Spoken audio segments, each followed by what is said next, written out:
আসসালামু আলাইকুম প্রিয় দর্শক।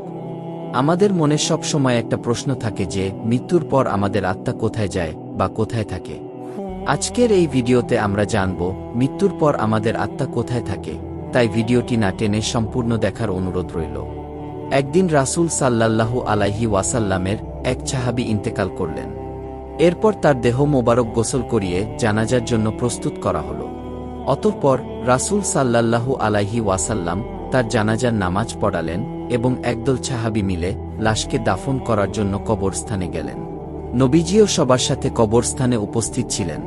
দুজন সাহাবী কবর খোঁড়া শুরু করলেন এবং বাকিরা সবাই লাশকে ঘিরে বসেছিলেন। চারপাশটা একদম নীরবতা ছিল, সবাই অপেক্ষা করছিলেন কবর তৈরি হওয়ার জন্য এবং দাফন কাজ সম্পন্ন করার জন্য। তখন প্রিয় নবী মুহাম্মদ সাল্লাল্লাহু আলাইহিস সাল্লাম নীরবতা ভেঙে সবাইকে জিজ্ঞেস করলেন, তোমরা কি জানো একজন ব্যক্তির মৃত্যুর পর তার আত্মার সাথে কি ঘটে? সবাই আগ্রহভরে জিজ্ঞেস করলেন, হে আল্লাহর রাসূল, দয়া করে আমাদের বলুন, মৃত্যুর পর আমাদের আত্মার সাথে কি ঘটবে? আমরা জানি না আত্মার সাথে কি ঘটে। রাসূল সাল্লাল্লাহু আলাইহিস সাল্লাম আবারও নীরব হয়ে গেলেন এবং সবাই তার চারপাশে জড়ো হলেন। তারা জানতে আগ্রহী ছিলেন যে আল্লাহর রাসূল মৃত আত্মা সম্পর্কে কি বলবেন, একটি মৃত আত্মার সাথে কি বা করা হয়, সেই আত্মা কোথায় কিভাবে থাকে। সবাই আগ্রহভরে নবীজির দিকে তাকিয়েছিলেন।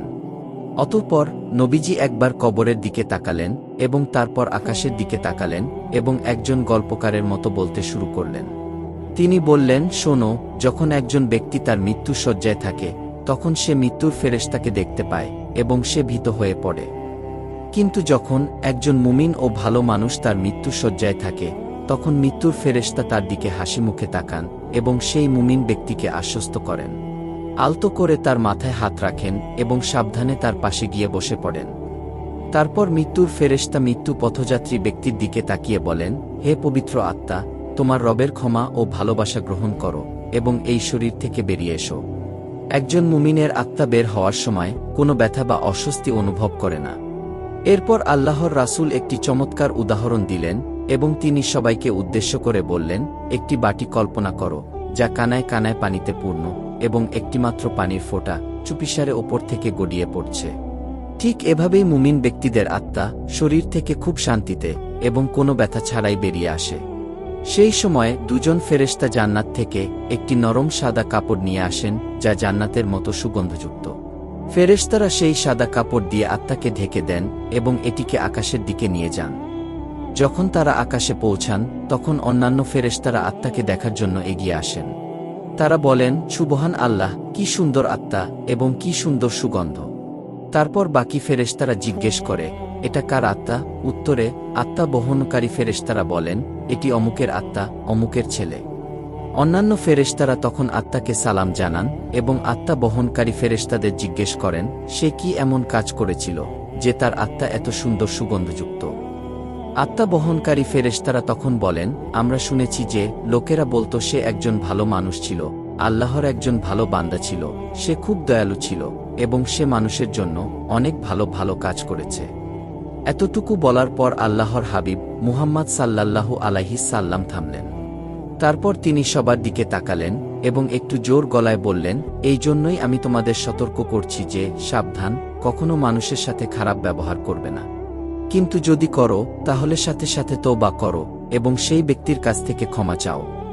এরপর রাসূল সাল্লাল্লাহু আলাইহিস সাল্লাম আবারও বলতে শুরু করলেন, বললেন, ফেরেশতারা এই কথা শোনা মাত্রই আত্মা বহনকারী ফেরেশতা এবং আকাশের অন্যান্য ফেরেশতারা এই কথাগুলো একে অপরের কাছে ফিসফিস করে বলতেন। এই কথা বলে রাসূল সাল্লাল্লাহু আলাইহিস সাল্লাম আবার নীরব হয়ে গেলেন এবং কবরের দিকে তাকালেন। তারপর নবীজি আবার কথা বলা শুরু করলেন। তিনি বলতে লাগলেন, যখন লোকেরা মৃতদেহকে দাফনের জন্য প্রস্তুত করে তখন আল্লাহ তাআলা আত্মা বহনকারী ফেরেশতাদের বলেন, যাও এবং এই আত্মাকে তার শরীরে ফিরিয়ে দাও। আমি মানুষকে মাটি থেকে সৃষ্টি করেছি এবং আমি তাদের আত্মাকে আবার তাদের মাটির শরীরের সাথে মিশিয়ে দেব, আর যখন সময় আসবে আমি তাদের আবার জীবন দেব। এরপর মৃত ব্যক্তিকে কবরে রাখার পর মুনকার এবং নাকির নামের দুজন ফেরেশতা আসবেন। তারা মৃত ব্যক্তিকে তার সৃষ্টিকর্তা, তার ধর্ম এবং তার নবী সম্পর্কে প্রশ্ন করবেন। মুনকার এবং নাকির ফেরেশতা চলে যাওয়ার পর আত্মা অন্ধকার কবরে একা পড়ে থাকবে। সেই আত্মা একটি অজানা ভয় নিয়ে কবরে অপেক্ষা করবে, ভাববে যে এটি কোথায় আছে এবং কি করবে। তারপর আত্মা দেখবে যে একজন খুব সুন্দর ব্যক্তি কবরে তার সাথে দেখা করতে আসছে। তাকে দেখে আত্মা মুগ্ধ হয়ে যাবে। সে তার জীবনে এমন দয়ালু এবং সুন্দর মুখ কখনো দেখেনি। তখন আত্মা তাকে জিজ্ঞেস করবে, তুমি কে? তখন তিনি বলবেন, আমি তোমার জন্য একটি দারুণ সুসংবাদ নিয়ে এসেছি। তুমি এই দুনিয়ার পরীক্ষায় পাশ করেছ, তাই আল্লাহর প্রশংসা করো।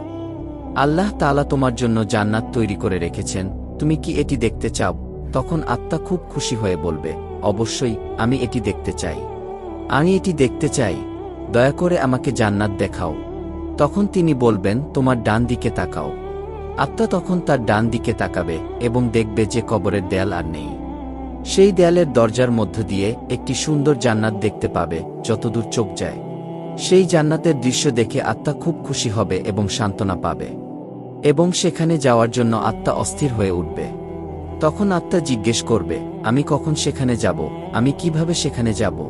তখন তিনি একটি মৃদুস্বরে বলবেন, যখন সময় আসবে তখন তুমি সেখানে যাবে। সেটা হবে বিচার দিনের পর, এবং তুমি সেখানে চিরকাল থাকবে ইনশাআল্লাহ। আপাতত তোমাকে বিচার দিন পর্যন্ত অপেক্ষা করতে হবে, কিন্তু তুমি ভয় পেও না, আমি তোমার সাথে আছি। আমি বিচার দিন পর্যন্ত তোমার সঙ্গী হয়ে থাকব। তখন আত্মা আবার জিজ্ঞেস করবে, কিন্তু তুমি কে? তখন তিনি বলবেন, আমি তোমার করা সমস্ত ভালো কাজ, এই পৃথিবীতে তোমার করা সমস্ত ভালো কাজের ফল হলাম আমি। তুমি তোমার আত্মার সাথে, তোমার ভেতরের মন্দের সাথে যুদ্ধ করে ভালো কাজ করেছ। তুমি আল্লাহর সন্তুষ্টির জন্য তোমার প্রতিবেশীর খারাপ আচরণ সহ্য করেছ। তুমি দাঁড়িয়ে, বসে এবং চলাফেরার সময় আল্লাহর জন্য প্রতিটি কাজ করেছ, এবং আমি জানি এতে তোমার কতটা কষ্ট হয়েছে। আজ আমি তোমার সেই ভালো কাজ হিসেবে উপস্থিত হয়েছি, আর তুমি আমাকে একজন সঙ্গী হিসাবে দেখছ। আল্লাহ তাআলা আমাকে এখানে তোমার সঙ্গী হওয়ার জন্য পাঠিয়েছেন। এই কথা বলার পর তিনি আলতো করে আত্মাকে চাপ দিয়ে বলবেন, হে পবিত্র আত্মা, এখন তুমি শান্তিতে ঘুমাতে পারো এবং কোনো চিন্তা ছাড়াই বিশ্রাম নাও। এই কথা শোনার পর আত্মা জান্নাতের দিকে তাকিয়ে গভীর শান্তিতে ঘুমিয়ে পড়বে। আল্লাহর রাসূল এই কথা বলার পর আবার থামলেন। রাসূল সাল্লাল্লাহু আলাইহি সাল্লাম এর কথাগুলো শুনে সাহাবীদের পোশাক চোখের জলে ভিজে গিয়েছিল, এবং তারা আল্লাহর কাছে কাঁদতে কাঁদতে বললেন, হে আমাদের প্রভু, আমাদের সকলের আত্মাকে পবিত্র হিসাবে গ্রহণ করুন। অতঃপর রাসূল সাল্লাল্লাহু আলাইহি সাল্লাম সহ সকল সাহাবী মিলে দাফন কার্য সম্পাদন করেন। আজকের ভিডিও থেকে আমাদের জন্য শিক্ষা হলো, আমরা যেন সর্বাবস্থায় মানুষের সাথে ভালো ব্যবহার করি, ভালো কাজ করি এবং বেশি বেশি আল্লাহর শুকরিয়া আদায় করি। আমাদের সবাইকেই একদিন মৃত্যু বরণ করতে হবে। মহান আল্লাহ রাব্বুল আলামিন যেন আমাদের সবাইকে মুমিন বান্দা হয়ে ঈমানের সাথে মৃত্যু বরণ করার তৌফিক দান করেন। আমিন।